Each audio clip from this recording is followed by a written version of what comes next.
So I'm gonna be honest.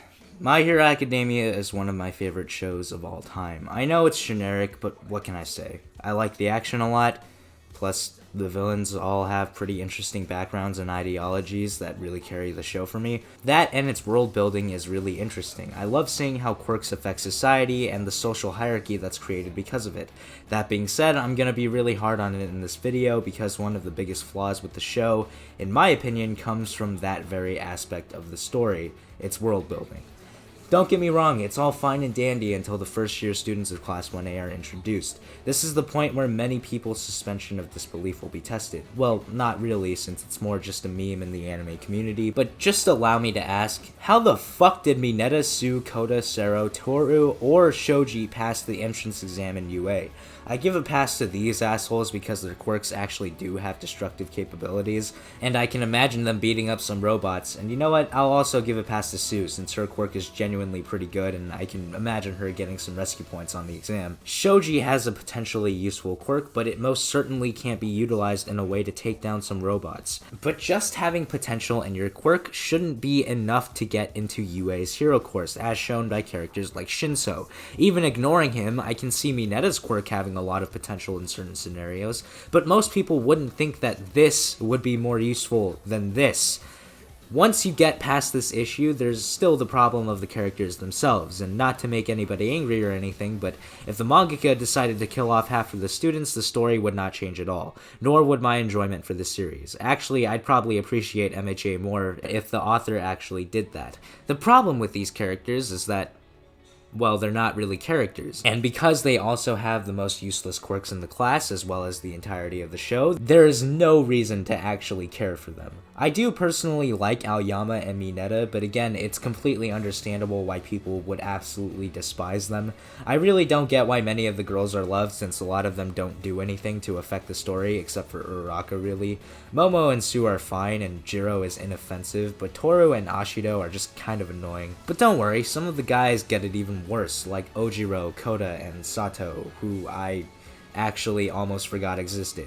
There's Kaminari, who's just one joke and does have a pretty cool quirk admittedly. There's Shoji, who has an interesting quirk, but he's just kind of there most of the time. And then there's Sero, who the only reason why I remember him is because everyone and their mom talks about how underrated he is. I think that he deserves to be this unloved because there's really no reason to care about him. I swear, there could be a literal food truck in this show and some people would make an argument for it to be an underrated character. It's also pretty irritating to see that Horikoshi is trying to make these characters likable without actually taking the time to develop them. In every arc, there's always a moment where one of the lesser students gets their time to shine. Sometimes it works, but other times it comes off as kind of dumb and a little cringy. That's another problem with MHA. This might not be the case, but this incessant need to give these characters time to shine kind of feels like pandering in some cases.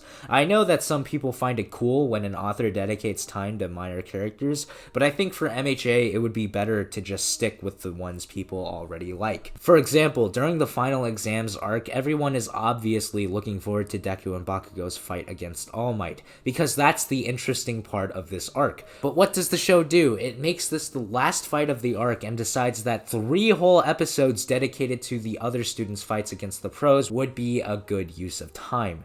And look, I don't mean to be closed-minded to the rest of the students getting their big moments, but if the show wants to do this, they have to give the audience reason to care. Otherwise, they shouldn't. I think the time given to Todoroki and Momo's fight against Aizawa was justified, but did we really need that same attention given to Sue and Tokoyami's fight against Ectoplasm? I know a lot of people like these characters, but up until this point, what have they done to really deserve this? I can even give a pass to Mineta's fight against Midnight because it gives more insight into his character, but for that same reason, I found Kota's fight to be kind of eye-rolling because, newsflash, nobody really cares about him. At least Mineta makes an impression with his personality. I can't be the only one who wasn't invested in watching this portion of the anime because I just wanted to get to the main event. This is where the comparison starts coming in. Assassination Classroom is a show that I love a lot. If you couldn't guess from the title of this anime, this show also has a classroom setting, and it pulls it off a hell of a lot better than My Hero. For starters, it doesn't destroy the entire entire show's sense of world building, and Class 3E is an instantly more relatable setting than Class 1A. Class 3E is the place students are sent to if they have either academic or behavioral problems, making it way more believable for all of the students to actually be there. The kids who are strong physically don't have as much prowess in their studies. The few smart cookies only show any talent in one of their subjects. I mean, other than Karma, who's just fucking insane. Other students like Isegai and Kanzaki have more specific reasons for why they're here, and none of their stories are too out there or unbelievable. This brings me to my next point in how a lot more of the characters in the show are actually characters. They're a lot more developed than the slackers of Class 1A. I guess that's partly because of how the story is formatted. Assassination Classroom starts off as a slice of life-y anime that teaches you life lessons.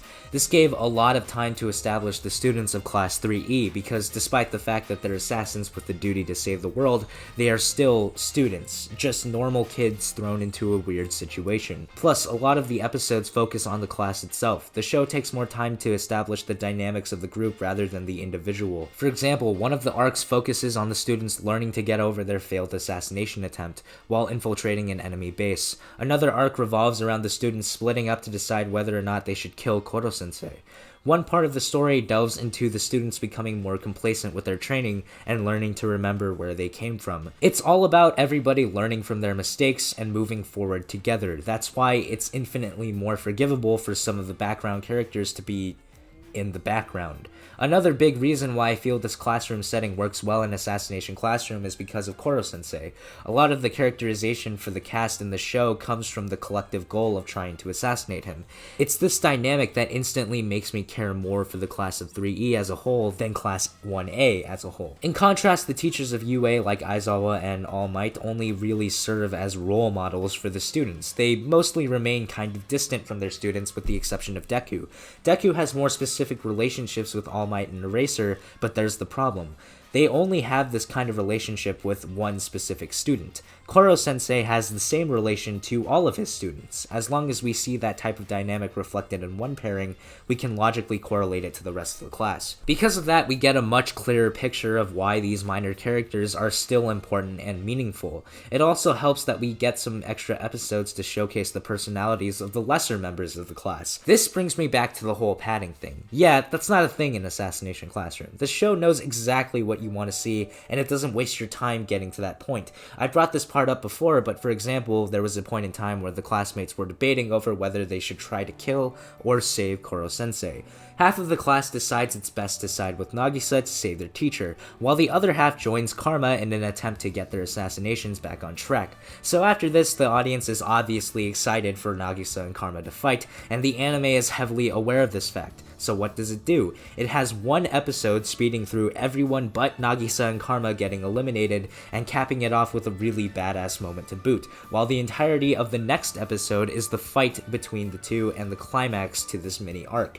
In their fight, we get even more context to Nagisa's and Karma's relationship to one another and how they view each other, building more tension while subsequently giving the viewers a chance to get inside the head of the combatants. You see, my hero, you should probably take some pointers from Assassination Classroom. If you don't want to dedicate time to developing your characters, then don't do it. Or if you are, then at least make more inherently interesting characters to do it with. You know, characters will feel more inclined to learn about because they have interesting quirks or personalities behind them. I'd also like to briefly talk about another show that makes use of the classroom dynamic rather well. A show called Talentless Nana that I personally believe to be criminally underrated. Makes use of this dynamic in a way that I didn't expect. For those of you who don't know, Talentless Nana is a show about a girl infiltrating a group of very powerful and potentially dangerous high schoolers with supernatural abilities. Her job is to kill all of them off without causing a scene. This is a show all about the main character gaining the trust of all of the students while being suspected by some.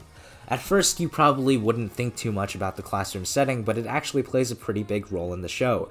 The writers wisely only revealed a couple of abilities of the students at the start, so as time went on and episodes passed, they could introduce a new student with a powerful talent to up the stakes more and more. It's a pretty cool use of the setting, making you feel just as wary as the main character. You don't really know what to expect next, so you're always kept on your toes. This places major significance on the talent rather than the character attached to said talent. So as long as the talent raises the stakes for the show and throws the main characters into some deep shit, that's all that matters. It's great for tension, but at the same time it gives you adequate time to let you breathe too. In the beginning, they introduce students one after another, each with a talent more problematic than the last, but in the later stages in the season, they start to slow down and throw you for a loop with its episode formula. But yeah, back to My Hero. Another criticism that I have with Hiroaka is we never really get to see how the students act outside of school. I wouldn't think of this as a problem usually, but the writers decided to introduce the dorm system within the show.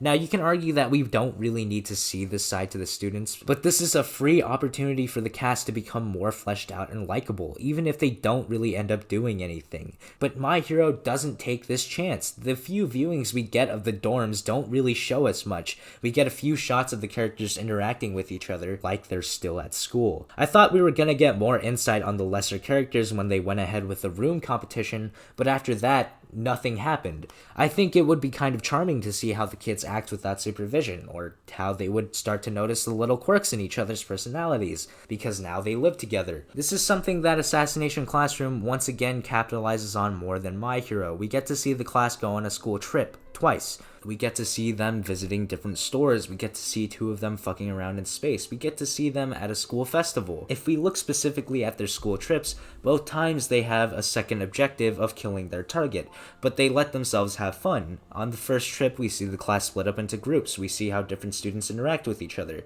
who's close to who, and how they bounce off of each other with different assassination ideas. At night, we get to see the boys and girls stay up talking about their crushes, sharing and commenting about each other's tastes. I don't know, stuff like this doesn't mean the difference between good and great anime, but it adds some character to the class, and makes it feel like a group of kids, and more importantly, it feels like a more relatable and likable class than Class 1A overall.